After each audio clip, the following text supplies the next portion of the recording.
लड़ाई अभी ख़त्म नहीं हुई दोस्तों, अभी मैं हारा नहीं हूँ। दोस्तों आज की वीडियो में बात करने वाले हैं हैरान कर देने वाले ऐसे फैक्ट के बारे में बात करूँगा जो कि बहुत ही मज़ेदार हैं और बहुत ही अच्छी जानकारी मिलने वाली इस वीडियो में। तो वीडियो को फुल वॉच कर लें, चैनल को जरूर सब्सक्राइब कर लें। चलिए दोस्तों, सबसे पहले हम बात करें एक इंसान अपने जीवन में कितनी दूर चलता है। पेड़ पौधे आसपास आपके, क्या इनकी याददाश्त होती है या क्या पहचानते हैं अपने लोगों को, पे बात करूँगा। Number 3, Norway. नॉर्वे एक ऐसा देश है जहाँ पर सूरज डूबता ही नहीं। कहते हैं लोग सूरज डूबता नहीं, क्या ये सच है कि नॉर्वे में सूरज डूबता ही नहीं, यानी दिन रात हमेशा वहाँ रोशनी रहती, सूरज रहता है?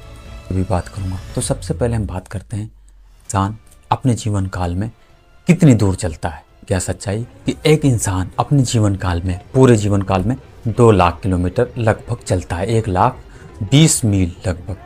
तो ये जो मैं आपको बता रहा हूँ कि 2 लाख किलोमीटर इंसान जीवन काल में चलता है, ये उन लोगों को बता रहा हूँ जो डेली अपने कामों में व्यस्त हैं, जो रोज़मर्रा की ज़िंदगी जीते हैं, ऑफिस जाते हैं, ऑफिस से बाहर आते हैं। मैं उनके लिए बिल्कुल भी नहीं कह रहा जो दुनिया घूम रहे हैं, पैदल चल रहे हैं, रिकॉर्ड बना रहे हैं।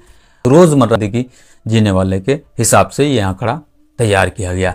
एक बात और बता दूं, 2 लाख किलोमीटर से भी लगभग ज़्यादा एक इंसान पैदल चलता है, लेकिन ये दूरी कितनी होती जानते हो? अपनी दुनिया यानी धरती के जो है 5 चक्कर लगाए जा सकते हैं।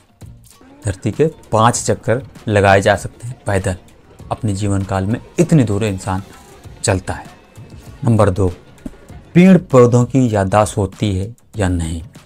तो पेड़ पौधे की याददाश्त पे कई तरह के शोधकर्ताओं ने रिसर्च किया और हमें पता। तो क्या सच है, क्या पेड़ पौधों की याददाश्त होती है या फिर पेड़ पौधों की याददाश्त नहीं होती है? अब सच क्या है?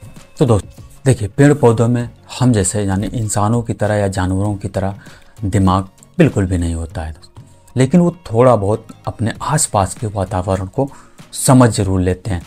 आपने सूरजमुखी का जो पेड़ देखा होगा, वो सूरज की तरफ मुड़ता चला जाता है, यानी वो याद रखता है सूरज को, इस वजह से मुड़ता है। इसी तरह का कोई भी पेड़ पौधा हो, उसे पनपने के लिए अपने आसपास के वातावरण को वो पहचान लेता है और वहाँ पे वो पनप जाता है। तो इस कारण से कहा जा सकता है कि पेड़ पौधे में याददाश्त होती है, भले ही बहुत कम हो पर होती है। बहुत से पेड़ आपने देखे होंगे जो छूने से, मतलब स्पर्ट करने से वो बुझ जाते हैं, उनकी पत्तियां बंद हो जाती हैं, मुरझा जाते हैं, तो उन्हें इस प्रकार याद रहता है। तो इस तरह से पेड़ पौधों में जो थोड़ी बहुत एनर्जी होती है याददाश्त की, वो अपने आसपास के पौधे से अपने आसपास के पौधों को पहचान भी लेते हैं। जैसे कि कोई पेड़ है, उसके पास में कोई उसी तरह का, उसी प्रजाति का पेड़ है, तो वो पहचान लेते हैं कि हमारे आसपास इसी तरह के पेड़ हैं, पौधे हैं। तो दोस्तों कहा जा सकता है कि हाँ, पेड़ पौधे भी हल्का फुल्का सोचते हैं, समझते हैं अपने वातावरण को, जिस तरह की उनकी जीवन शैली है। तो ये सच है दोस्तों, पेड़ हो या पौधा हो, उनमें भी जान। यहाँ पे और एक अमेजिंग चीज़ मैंने देखी, कहा जाता है कि जब किसी भी पेड़ के पत्तों को अगर आप तोड़ते हैं, या एक पेड़ में जैसे 10 पत्ते हैं, तो उसमें से एक पत्ता अगर आपने तोड़ा, तो वो पत्ता टूटते वक्त, जब वो तोड़ोगे ना, टूटते वक्त अपने पास के पत्तों को आगाह कर देता है। ये कहा जाता है, साइंटिफिक तौर पर बताया जाता है, जीव विज्ञानियों का कहना है कि हाँ, पेड़ जो है आगाह कर। अब मैं बात करता हूँ उस शहर के बारे में जहाँ सूरज डूबता ही नहीं।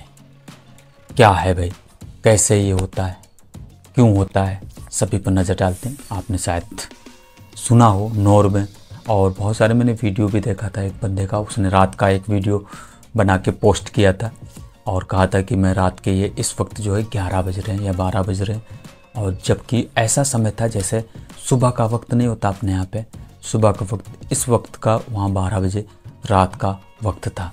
तो वहाँ पे सूरज बिल्कुल भी नहीं डूबता है। और कई मुख्य शहर हैं, कई स्थान हैं जहाँ बहुत ही बढ़िया व्यू होता है सनसेट का, कभी भी वहाँ सूरज नहीं डूबता। चलिए मैं आपको बताता हूँ कि यह सच्चाई क्या है। हाँ, सच में क्या सूरज नहीं डूबता है?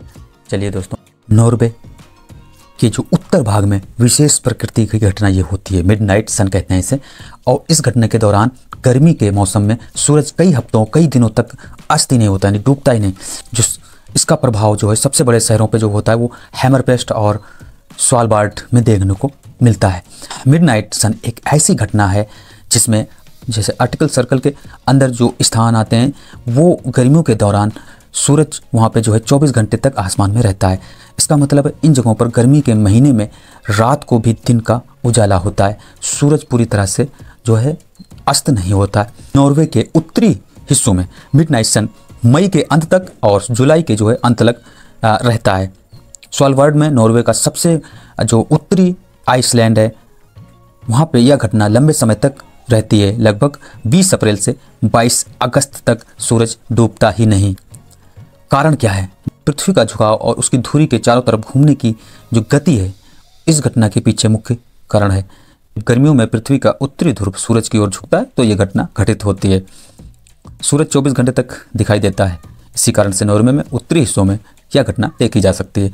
मिडनाइट सन के दौरान नॉर्वे के उन क्षेत्रों के लोग आधी रात को भी कुछ भी कर सकते हैं, यानी खुले आसमान में घूम सकते हैं, क्योंकि ऐसा समय होता है, मैंने आपको बताया कि सुबह का टाइम, जैसे अपने यहाँ का सुबह का टाइम होता है उस तरह का जो है टाइम रहता है। हाइकिंग कर सकते हैं, मछली पकड़ सकते हैं, मतलब सारे जीवन यापन के सारे काम, रोज़मर्रा के सारे काम वो कर सकते हैं रात के टाइम पे भी। इसी तरह सर्दियों में उल्टा होता है थोड़ा सा प्रभाव, जो कि उत्तरी क्षेत्रों में पोलर नाइट कहा जा सकता है, पोलर नाइट कहते हैं वहाँ पे। और ये घटना जब कई दिनों तक सूरज उगता ही नहीं, निकलता ही नहीं, तो ये घटना घटित होती है कि वहाँ पे हमें कई दिनों तक मतलब अंधेरा ही रहता है, सूरज निकलता है नहीं। ये थोड़ा उल्टा प्रभाव वहाँ पे पड़ता है। मिडनाइट सन के मुख्य शहर कौन कौन से मैं आपको बता दूं। देखिए, हैमरपेस्ट और स्वालबार्ड मिडनाइट सन का मज़ा ले सकते हैं। अगर आप जाना चाहते हैं तो नॉर्वे जा सकते हैं। और ये कहा जाता है क्योंकि यहाँ अनोखी प्रकृति घटना इस दुनिया का बाकी मतलब दुनिया से, बाकी शहरों से, बाकी देशों से थोड़ा अलग बनाता है, वो बेहतर है। तो दोस्तों उम्मीद करता हूँ वीडियो पसंद आया होगा, और अच्छा लगा हो तो लाइक करते हैं, शेयर करते हैं, चैनल को जरूर सब्सक्राइब कर लें। बहुत ही ज़बरदस्त आपको इस चैनल पर वीडियो मिलने वाली, फैक्ट से रिलेटेड, हिस्ट्री से रिलेटेड और अपने आसपास के लोगों से जो जुड़ी हुई घटनाएं हैं उससे रिलेटेड इस टॉपिक पे मैं इस चैनल पर वीडियो लाता हूं, जो कि बहुत ही अमेजिंग होता है। थैंक यू दोस्तों, थैंक्स।